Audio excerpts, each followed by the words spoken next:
ভূতবাগানের কথামালায় আজ শুনবেন চন্দ্রভানু ভরদ্বাজ রচিত গল্প ম্যাজিশিয়ান।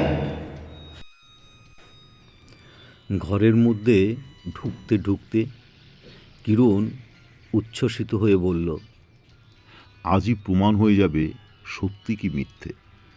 একেই বলে যোগাযোগ। কিরণের কথায় ঘরের মধ্যে কিছুটা গুঞ্জন শোনা গেল।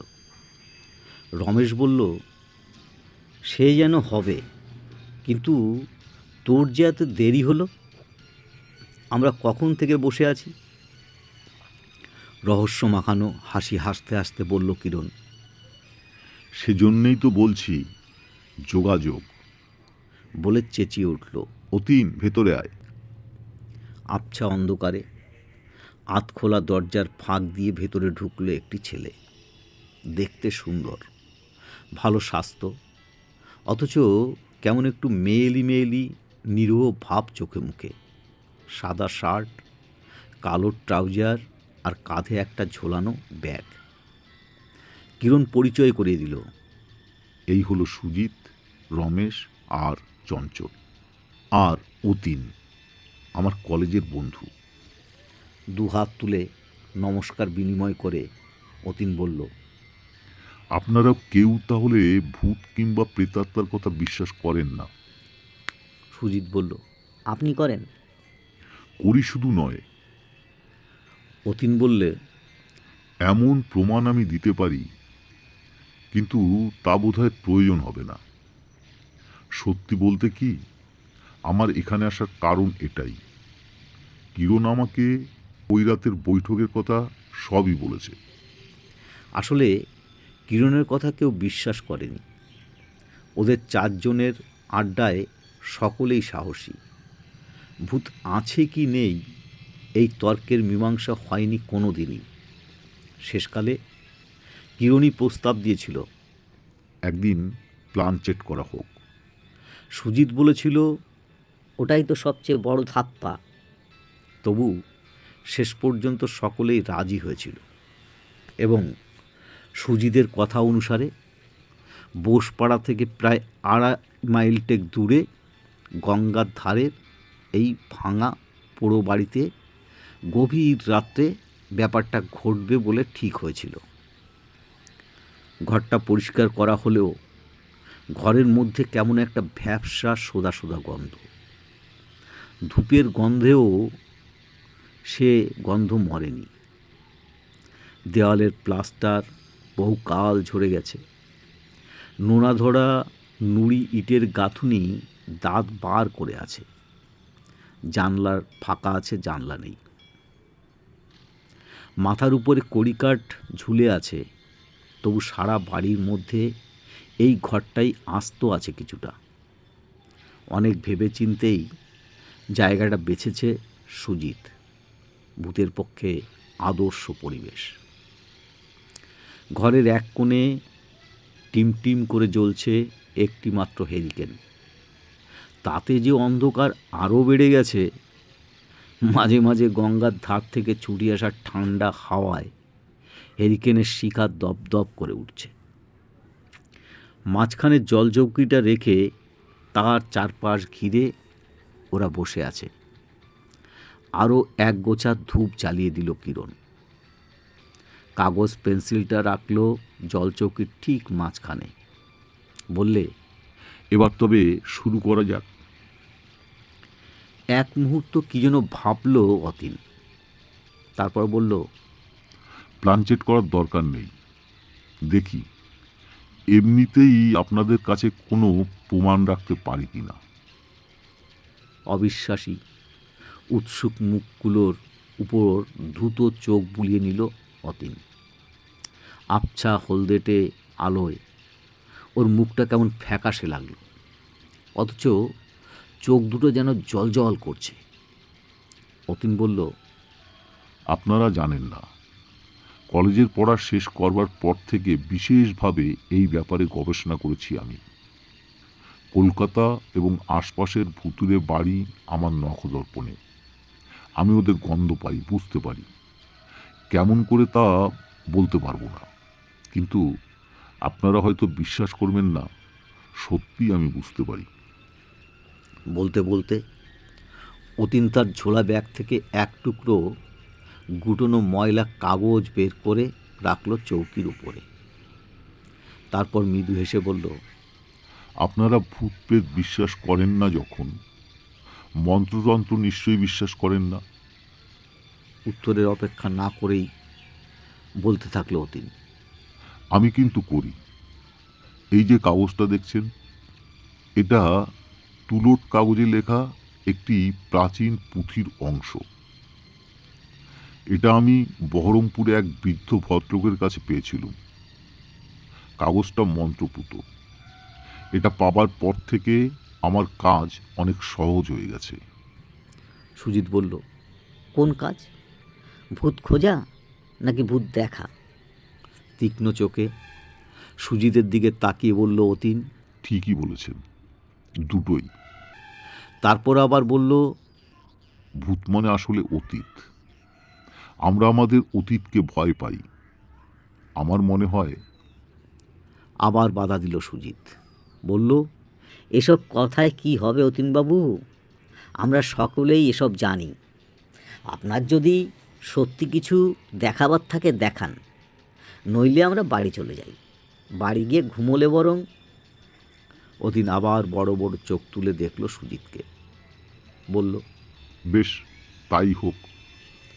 কাগজটা হাতে নিয়ে চোখ বন্ধ করে অতীন চুপ করে রইল কিছুক্ষণ, যেন ধ্যান করছে। একটা প্যাঁচা কর্কশ্বরে ডেকে উঠল কোথাও। সকলেই একটু নড়ে চড়ে বসল।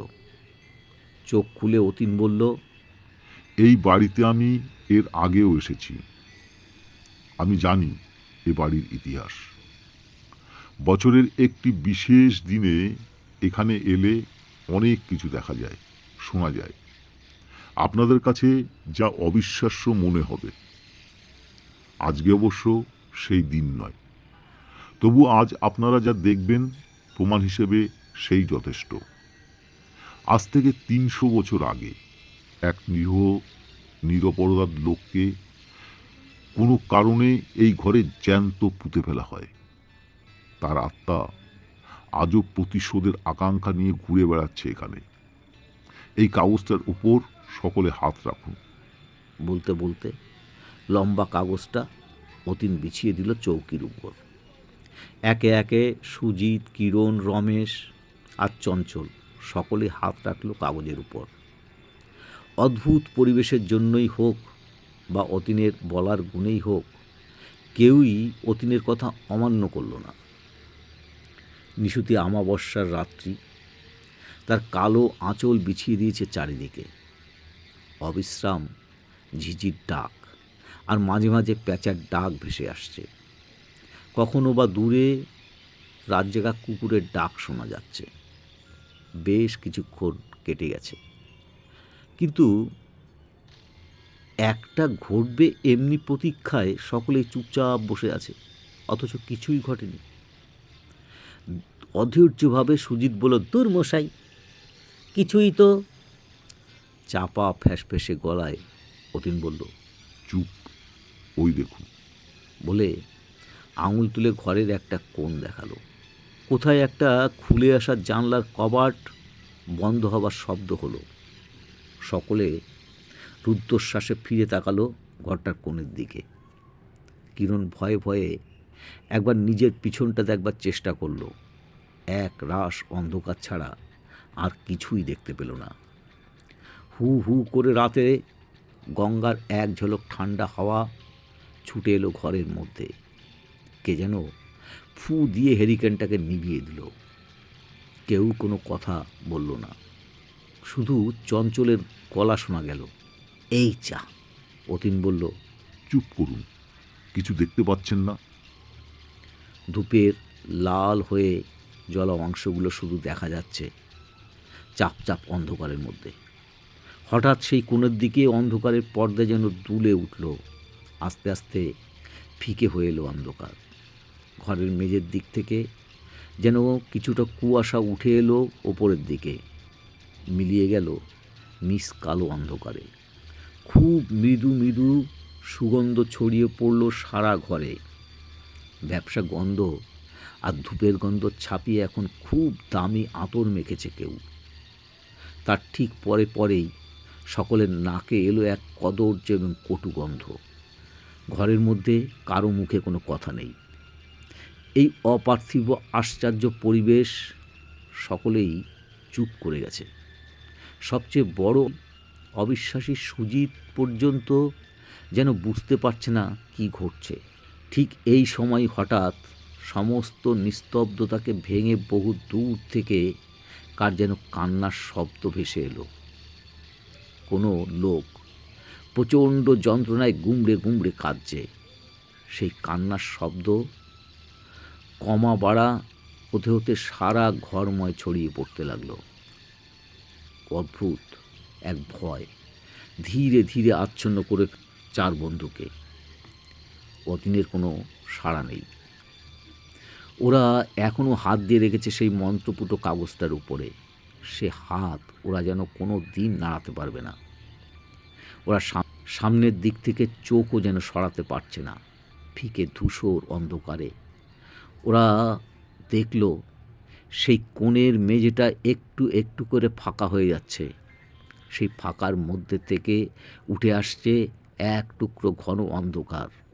ঘন অন্ধকারটুকু রূপ নিল এক বিচিত্র বিভৎস মূর্তিতে, যেন একটা কঙ্কালের ওপর শুকনো চিমসের চামড়ার মোড়ক। কোটরগত চোখ দুটোতে দৃষ্টি নেই। সামনের দিকে দু হাত বাড়িয়ে সেই বিভৎস মূর্তি উঠে দাঁড়ালো বাদামি কুয়াশার মধ্যে। আর উৎকট এক ভীষণ আর্তনাদ ছড়িয়ে পড়ল সারা পোড়া বাড়িটার মধ্যে। কেঁপে উঠল। সে চিৎকার কোনো মানুষের নয়, অমানসিক সেই ভয়ানক শব্দ ফিরে ফিরে আসতে লাগলো বারবার। মূর্তিটা এক পা করে এগিয়ে এসছে ওদের দিকে। সুজিত সাহসী ঠিকই, কিন্তু এমনি একটা অস্বাভাবিক পরিবেশে সুজিতের শির দাঁড়ার মধ্যে দিয়ে ভয়ের একটা ঠান্ডা কাঁপুনি নেমে গেল। ওর ঠিক পাশেই বসেছিল চঞ্চল। চঞ্চলও ভীতু নয়, কিন্তু হঠাৎ অস্ফুটে গো গো একটা আওয়াজ করে চঞ্চল গড়িয়ে পড়ল মাদুরের ধারে। চিৎকার করে উঠল রমেশ।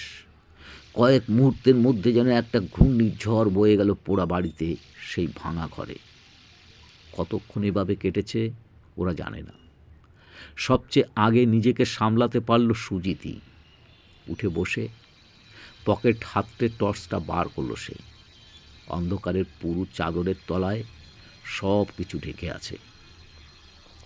গঙ্গার দিকে জানলা দিয়ে এক ফালি আকাশ দেখা যাচ্ছে। আকাশে বোধহয় মেঘ করেছে। মেঘের দিকে তাকিয়েই সুজিতের মনে পড়ল বিভৎস মূর্তিটার কথা। আরেকবারও শরীরটা কেঁপে উঠল। শরীরের সব শক্তি এক করে টর্চটা জ্বেলে ফেলল সুজিত। চৌকিটা উল্টে গেছে। এক পাশে চিত হয়ে পড়ে আছে চঞ্চল। অজ্ঞান হয়ে গেছে নিশ্চয়ই। মুখ দিয়ে গ্যাজলা উঠেছে। পাশেই মুখ থুবড়ে পড়ে আছে রমেশ। চৌকির আর এক দিকে অতীন বসে আছে ধ্যানস্থ মূর্তির মতো। এদের দেখে সুজিতের ভয়ের ভাবটা অনেকটা কেটে গেল। টর্চটা ঘুরিয়ে দেখল সারা ঘরটাই ফাঁকা। কুয়াশাও নেই, সেই মূর্তিও নেই। মেঝেতে কোনো ফাঁকাও নেই। টর্চের আলোয় ডানা ঝাপটাতে ঝাপটাতে কয়েকটা বাদুড় উড়ে বেরিয়ে গেল কড়িকাঠের দিক থেকে। নিশ্চয়ই ওদের স্থায়ী আস্তানা এটা। দরজার দিকে আলোটা ফেলতেই সুজিত দেখল কিরণ দু হাঁটুর মধ্যে মুখ গুজে বসে আছে, থরথর করে কাঁপছে। সুজিত গিয়ে উঠে ডাকল, এই কিরণ, কিরণ। প্রচণ্ড ভয়ে কিরণ বোবা হয়ে গেছে। মুখ তুলে তাকালেও কিন্তু কোনো কথা বলতে পারল না। এতক্ষণে সুজিত পুরো সাহস ফিরে পেয়েছে। কিরণকে ধরে প্রচণ্ড জোরে ঝাঁকুনি দিয়ে বলল, ওঠ ওঠ, ওরা অজ্ঞান হয়ে গেছে। কিরণ সম্মতি ফিরে পেয়ে বলল, কি হয়েছে? টর্চের আলোয় দেশলাইটা খুঁজে পেয়ে ঘরের কোণে রাখা হ্যারিকেনটা চালল সুজিত। তারপর বোতল থেকে জল নিয়ে কিছুক্ষণ জলের ঝাপটা দিতেই চঞ্চল আর রমেশেরও জ্ঞান ফিরে এলো। ওদের হতভম্ব ভাবটা কেটে গেল আস্তে আস্তে। ততক্ষণে মুখে মৃদু হাসি নিয়ে চোখ খুলে নড়ে চড়ে বসল অতীন। মিষ্টি গলায় বলল, আপনাদের এখানে আসাই উচিত হয়নি। সকলেই অপ্রস্তুত হলো, কোনো উত্তর দিল না। অতীন উঠে দাঁড়ালো, বলল, আসলে ঘটনাটাই তো আপনাদের জানাতে পারলাম না, তার আগেই। চঞ্চল বাধা দিয়ে বলল, আর জানবার দরকার নেই মশাই, খুব হয়েছে। রমেশও বলল, আমিও, অনেক হয়েছে। এরপরও দেখবার কিছু ছিল নাকি অতীনবাবু? দরজার দিকে এগোতে এগোতে অতীন বলল। নিশ্চয়ই দেখবার ছিল বই কি। কিরণ বলল, অতীন, তুই নিজে ভালো মিডিয়া ছিলিস, এ কথা জানতুম, কিন্তু এমন ভেলকি দেখাবি ভাবিনি।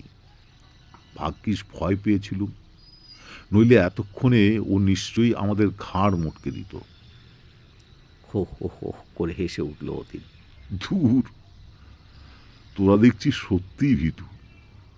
আমি যতক্ষণ সঙ্গে আছি কেউ তোদের কোনো ক্ষতি করতে পারবে না। কথা বলতে বলতে ওরা পোড়ো বাড়ির চৌহদ্দি পেরিয়ে এলো। সুজিত এতক্ষণ কোনো কথা বলেনি। এখন মেঘলা আকাশের দিকে তাকিয়ে বলল, সত্যি বলতে কি, ঘরের ভিতর তখন ভয় পেয়েছিলুম, এখন খোলা আকাশের নিচে একটুও ভয় করছে না। বলেই হঠাৎ নাটকীয় ভঙ্গিতে অতীনের দিকে ফিরে বলল, গুরুদেব লোক ভাই আপনি, পায়ের ধুলো দিন। শুনেছি পিসি সরকার এমনিভাবে সম্মোহন করতে পারতেন, আপনি আমাদের মতো চারটে জোয়ান ছেলেকে হিপোটাইমিস করে একেবারে শুইয়ে দিলেন। কেন মিথ্যে মিথ্যে ভূতের পিছনে ঘুরছেন? তার থেকে ম্যাজিক শো করলে সারা দেশের নাম ছড়িয়ে পড়তো আপনার। অতীন কিছু একটা বলতে যাচ্ছিল। অতীনকে থামিয়ে দিয়ে কিরণ বলল, ঠিক বলেছে সুজিত, ও কিন্তু সত্যি সত্যি ম্যাজিক জানে। কলেজ শোতেও একবার করেছিল। আত্মতৃপ্তির হাসি হেসে সুজিত বলল, চেহারা আর কথা বলবার কায়দা দেখেই আমি ধরেছি, এ হিপোটিজম না হয়েই যায় না। এমন গুণী ছেলের সঙ্গে আগে পরিচয় করিসনি কেন? কিরণ বলল, খোঁজ খবরই তো ছিল না। আমরা যে এখানে চলে এসেছি তাই অতীন জানতো না। সেই কলেজ ছাড়বার পর এই গতকালকে ওর সঙ্গে দেখা, পাক্কা 3 বছর পর। ওকে বললাম তোমাদের কথা, এক কথায় রাজি হয়ে গেল। বলল এই জায়গাটা চেনা, মোটর সাইকেলে আসতে বড় জোর মিনিট 20 লাগবে, সময় মতো পৌঁছে যাবে। মোটর বাইকে এসেছিল অতীনবাবু। কোথায় রেখেছে বাইক? কেমন অন্যমনস্কভাবে অতীন বলল, ব্রেকটা গোলমাল করছিল, বাইকটা রেখেছি ইট খোলার পাশে। সে কি, এখানে তো জনমানব নেই, বাইকটা খামোকা ওখানে রেখে এলেন কেন? উপায় ছিল না। বলে বেশ গম্ভীরভাবে অতীন বলল, আপনি বিশ্বাস করছেন না সুজিতবাবু, কিন্তু আমি আপনাদের সম্মান করিনি। যা সত্যি তাই দেখেছেন আপনারা। দূর, অতীনের কথা একেবারে উড়িয়ে দিল সুজিত। কেন মিথ্যে বলছেন? এত ভালো ম্যাজিশিয়ান আপনি, এটা স্বীকার করতে আপত্তি কিসের? ওরা সামনের মোড়টা পেরিয়ে গেল। রাস্তাটা একেবারে ফাঁকা, মেঘলা আকাশের আলোয় সব কিছু একরকম দেখা যাচ্ছে। আরও বেশ কিছুটা গিয়ে জিটি রোড। হঠাৎ অনেকগুলো কুকুর সমবেত ডাকে ওরা সকলে চমকে উঠল। একটু দূরে পরিত্যক্ত ইটখোলার পাশে পথের উপর পড়ে থাকা কিছু একটাকে ঘিরে কুকুরগুলো ডাকছে আর জিনিসটা নিয়ে খামচাখামচি করছে। কি বলো তো? কিরণ বলল। সুজিত টর্চটা জেলে ছুটে গেল কুকুরগুলোর দিকে। সুজিতের পিছনে পিছনে বাকি সকলে। মানুষ দেখে কুকুরগুলো সরে গেল। একটা লোক মুখ থুবড়ে পড়ে আছে। লোক নয়, লাশ। জমাট বাঁধা কালচে চাপ চাপ রক্ত শুকিয়ে আছে রাস্তার ওপরে। কুকুরগুলো অনেক জায়গাতে কামড় বসিয়েছে। রাস্তার ধারে বিশাল অশ্বত্থ গাছের গুড়ির পাশে দোমড়ানো মোচড়ানো একটা মোটর বাইক পড়ে আছে। এ কী রে? বলতে বলতে নিচু হয়ে লাশটাকে উল্টে দিল সুজিত, আর চমকে উঠল অস্ফুট আর্তনাদ করে। ছিটকে পিছিয়ে এলো কিরণ, দু হাতে মুখ ঢেকে বলল, এ যে অতীন। অশ্বত্থ গাছে গুড়িতে হেলান দিয়ে থ্যাতলানো বাইকটার পাশে দাঁড়িয়ে হাসছে অতীন।